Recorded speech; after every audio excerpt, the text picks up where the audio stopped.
O Tan e o Han foram os primeiros modelos que a BYD apresentou aqui no Brasil, a questão de 2 anos atrás. A gente falou de um na época.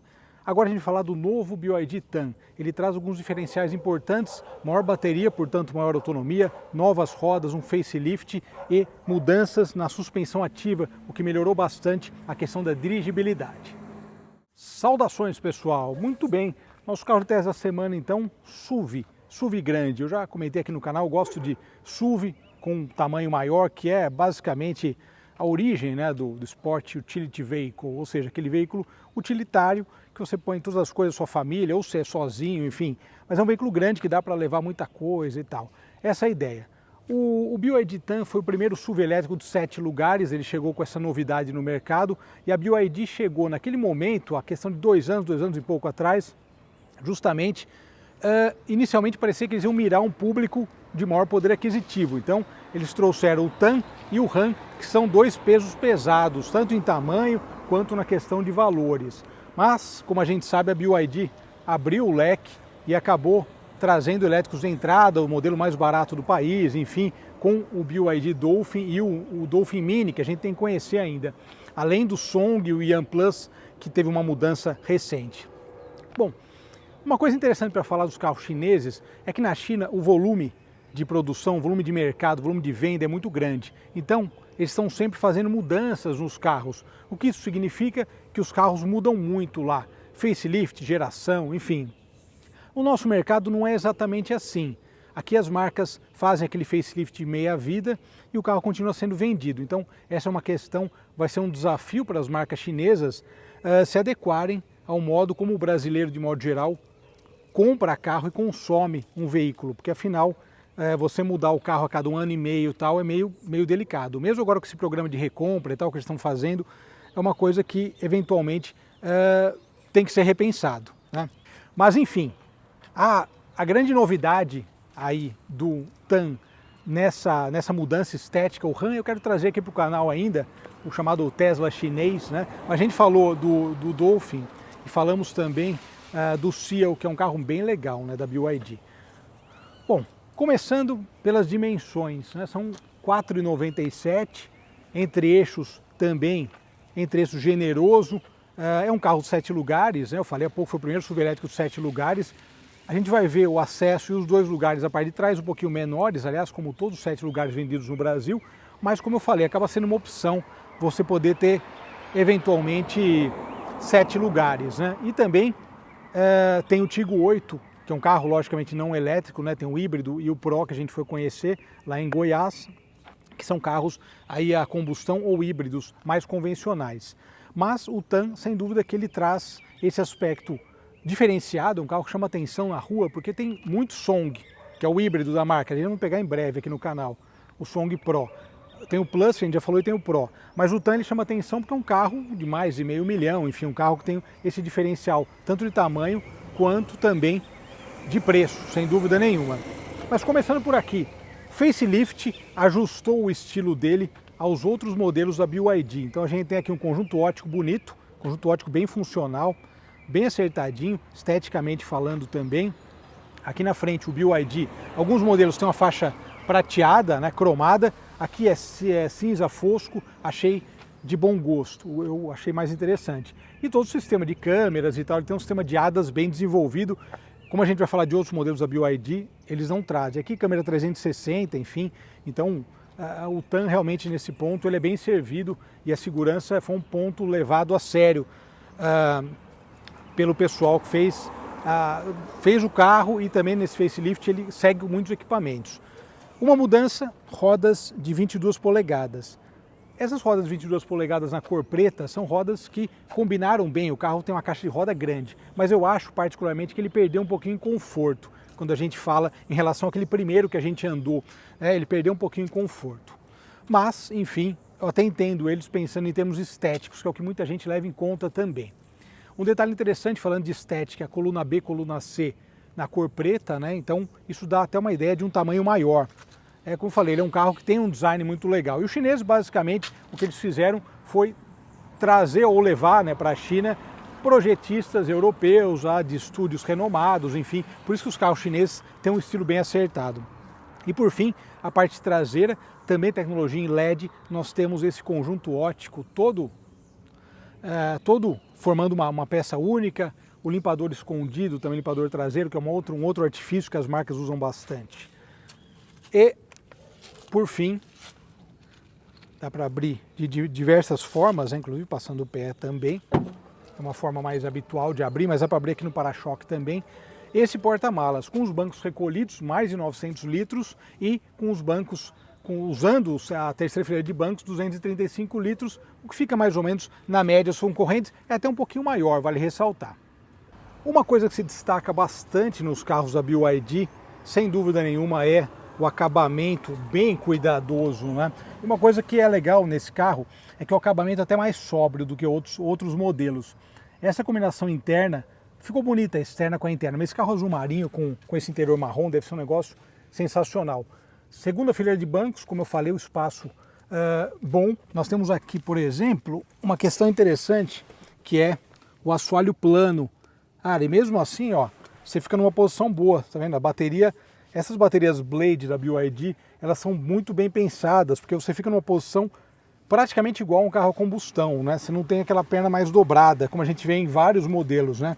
Detalhe aqui também, ajuste individual do ar-condicionado para quem vai atrás, esse teto panorâmico, eu até deixei fechado que está calor hoje para não atrapalhar um pouco, né, o calor, mas tem aqui, acaba vedando bem, é melhor do que aquelas opções que não tem. Tem alguns carros elétricos ou carros que tem, não só elétricos, né, alguns carros que tem esse teto, o teto panorâmico, o teto translúcido, muitas vezes ele atrapalha quando você está andando no carro. Aqui no Brasil faz muito calor, então agora está 35 graus e tal, isso dá uma complicada boa, né, quando você fala em termos de calor interno dentro do carro. Mas o acabamento é um ponto forte desse carro e eles capricham aí realmente nessa questão. Abertura presencial, né, aqui com a chave, né, melhor dizendo. O sistema de áudio Dynaudio, que é um sistema próprio vendido, todos os carros da BYD eles têm esse sistema. O detalhe aqui é aquecimento, ventilação de banco. Os bancos são bem legais, são muito bem acertados esses bancos também. Vale ressaltar o modo de acesso, ó, já acertou. Volante elétrico, nem todos os carros premium têm isso, vale ressaltar também. Olha só a saudação. Pisei no freio, ele já ligou aqui, vamos ver se vai desligar o nosso Apple CarPlay, como acontece muitas vezes, né? É claro que desligou também, então é curioso. Uma coisa, na verdade, que tem aqui, ó, bom, você pode travar as portas traseiras, aquela trava de criança aqui pela frente agora, memória de banco, esse volante da BYD que é diferente, né? Ele tem um desenho aqui, tem uma assistente de voz também, eu não gosto da assistente de voz, o da Mercedes, como vocês viram na matéria, atrapalha demais. E uma outra coisa também, isso é uma coisa que tem vários carros hoje em dia, seja carro chinês, seja Mercedes, Porsche, Audi, essa quantidade de luzes no painel. Me digam aí, o Mercedes tinha até aqui em cima a luz. Cara, isso à noite numa estrada, tudo aceso. Você pode mudar? Pode. Então eu geralmente ponho lá pouquinho, só para não ficar muito forte essa luz, né, toda. Eu acho que os carros atuais exageram muito nesse ponto. Head-up display, e todos os carros, na verdade, né, exageram nesse ponto. Ele é muito completo em itens de série, né? Nesse pacote todo de 536 mil, ele é bem completinho. Então, o head-up display, nós temos aqui todo o ajuste do piloto automático adaptativo, a tela central também ali, o detalhe da tela central e a famosa telona da BYD, que tem alguns fãs e outros que nem tanto, né? Você pode virar aqui também, uma telona grande, né? Eu prefiro na vertical, na horizontal, melhor dizendo, eu acho que fica melhor. Mas uma mudança boa que fez nesse carro foi isso aqui, ó. Um sistema ADAS. ADAS é muito interessante, o ADAS, tanto que o BYD King, a gente vai falar, vamos pegar ele também em breve, ele não tem o ADAS, né? Eu vou comentar sobre isso. Padrão de energia, ó, tá vendo? Intensidade de recuperação, modo de exibição da autonomia restante, aqui carga e descarga, consumo de energia, ó que interessante, consumo de energia, ó, 25 kWh nesse acumulado, tempo de condução, ó, ele te dá uma média disso tudo. E aqui no veículo, ó, na verdade, essa é uma das grandes novidades, eu vou comentar guiando, que é esse chassi inteligente da BYD. Ó, modo de suspensão ativa, então, uma coisa que eu comentei, na outra matéria com esse carro, que a suspensão do chinês realmente era um pouco mais mole, mais confortável, agora você pode escolher e isso mudou a dinâmica do carro. Assistência de direção, assistência de frenagem, olha só que interessante, bem prático, né? Daí tem luz aqui, ó, altura dos faróis, isso é uma coisa bem interessante, temporização de faróis, uso confortável, ó, tá vendo? Você pode escolher tudo, né?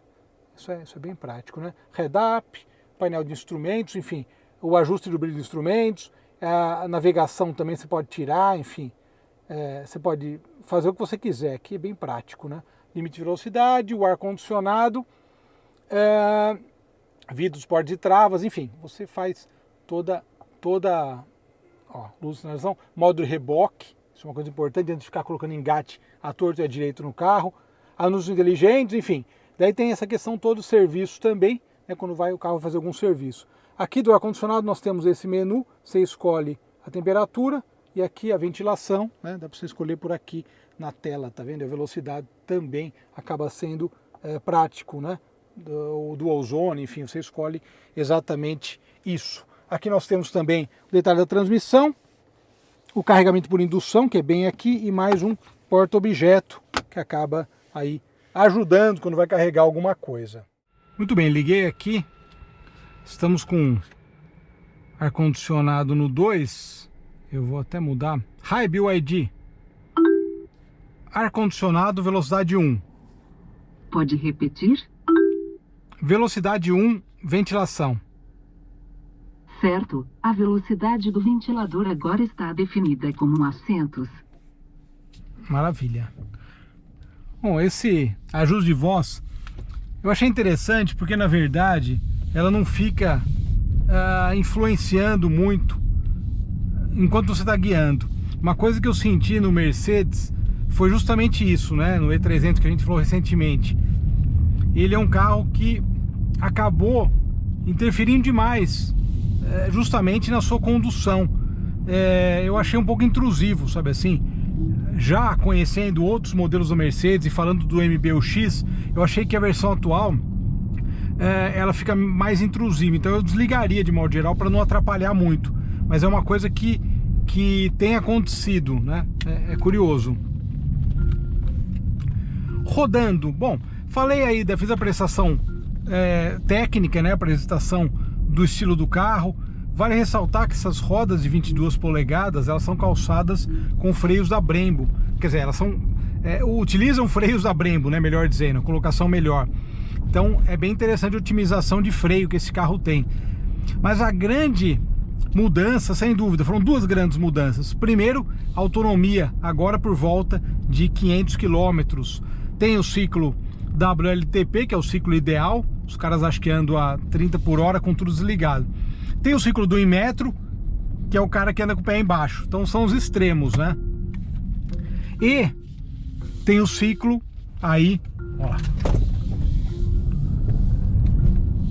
Aqui ele mostra que você está usando muita bateria, mas é interessante nessa saída.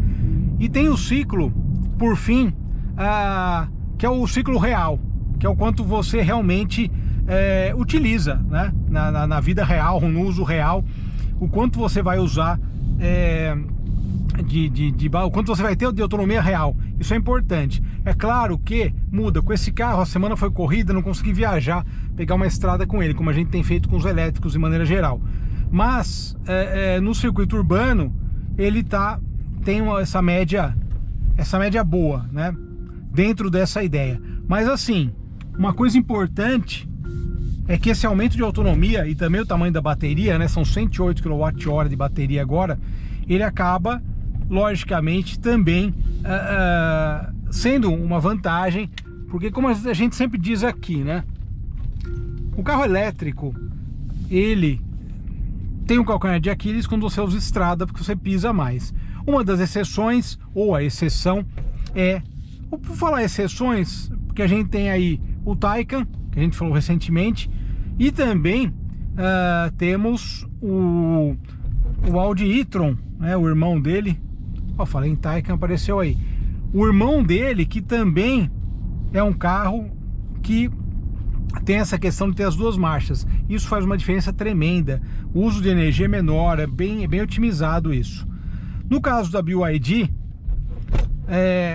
uma questão importante, então, é que esse aumento de autonomia e o tamanho da bateria geram essa vantagem. O que também reforça aquela questão que eu sempre comento sobre carro elétrico. Ainda mais um carro elétrico com uma bateria desse tamanho, meus amigos. Você tem que realmente ter um carregador na sua casa ou no trabalho. Porque, meus amigos, caso contrário... esse barulhinho eu não consegui tirar, eu mexi aqui. Esse barulhinho, né?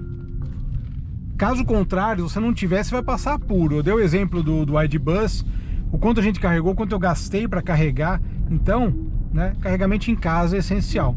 E a BYD também, aqui a gente tem aquela tomadinha extra. Então você consegue aí essa otimização. Quer dizer, não é bem uma otimização, na verdade é uma opção para carregar diretamente numa tomada comum, que quebra o galho, apesar que isso vai demorar um bom tempo, mas, né, no caso de emergência.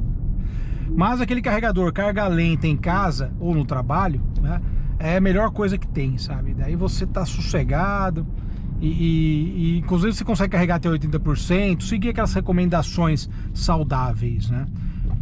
Mas uma coisa que melhorou muito, sem dúvida também, foi a questão, ele tá com mais chão. Isso é uma questão importante, que definia muito a diferença entre elétrico chinês, estou falando de carro premium, elétrico chinês e o elétrico ocidental, vamos dizer assim, o europeu mais tradicional.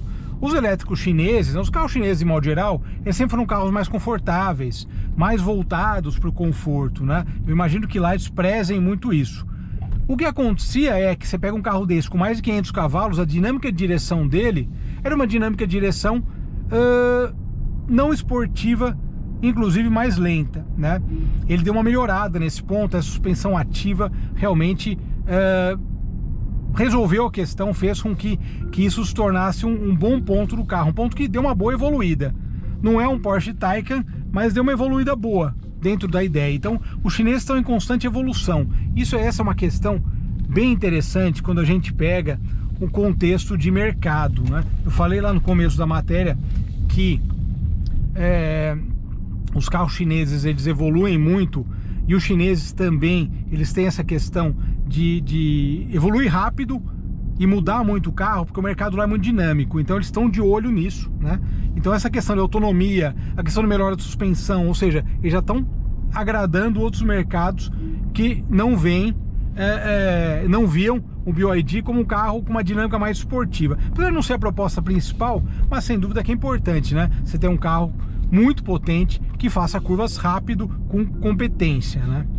Outra questão bem interessante é justamente a tração integral. Também a tração integral é algo que garante aí não só acelerações rápidas, ou seja, ele passa esse torque todo acima de 70 kgfm para o chão, mas também ele entrega isso de maneira competente, ou seja, não desgarra, não tem nenhum tipo de derrapagem, ou seja, ele é um carro bem competente nessa questão também da tração integral, na tração elétrica integral. É uma vantagem também, principalmente um carro com mais de 500 cavalos, né? Isso é essencial para você não ficar patinando. Pô, derrubaram até a placa aqui. De qualquer forma, eu acho que a BYD entrou no mercado com esses carros inicialmente com uma ideia de, pô, vamos entrar no mercado, vamos ó que aceleração. Ele é bem rápido, cara. E eu andei em alguns elétricos ultimamente, Taycan e tal, eu fiquei mal acostumado, sabe assim? Até comentei com minha esposa, pô, não tô sentindo tanta força, né, cara? Mas olha isso, né? É que a gente não percebe, cara. Tem que andar um pouco de Fusca agora para poder ver bem essa diferença. Mas, voltando a falar, então, a BYD começou com esses carros, mudou o mercado, invadiu o mercado, literalmente, com os seus carros menores elétricos com preços acessíveis. E esse aqui, o Tan, que é um carro que eu quero trazer aqui pro canal também, eles seguem dentro dessa proposta deles. Foram o cartão de visita inicial e daí eles estão aí como opções de mercado. Então eles são mais propaganda do que volume. Carro que vende bem menos, pelo valor também, pelo preço. Mas enfim, para quem está procurando um carro elétrico desse valor e tal, ele tem boas qualidades. É um carro bem acertado para andar, e agora com essa questão de aumento da autonomia e também da suspensão, São duas coisas aí que realmente os chineses trabalharam bem. E o barulhinho. Tudo bem, pessoal. Já vou me despedindo. Obrigado pela audiência. Um grande abraço a todos. Nos falamos. Até mais. Aqui do lado esquerdo ele mostra a recuperação. Recuperação pequena, né? Não adianta só, puta, eu vou recuperar, né? Só você descer a serra para o litoral. Você vai recuperar, mas você vai ter que subir depois. Você vai pegar uma plataforma e sobe. Você vai ter que descer para encher a bateria. Mas não, carregador em casa, carregador lento, sossegado. E beleza, meus amigos. Nos falamos, pessoal. Até mais. Tchau, tchau.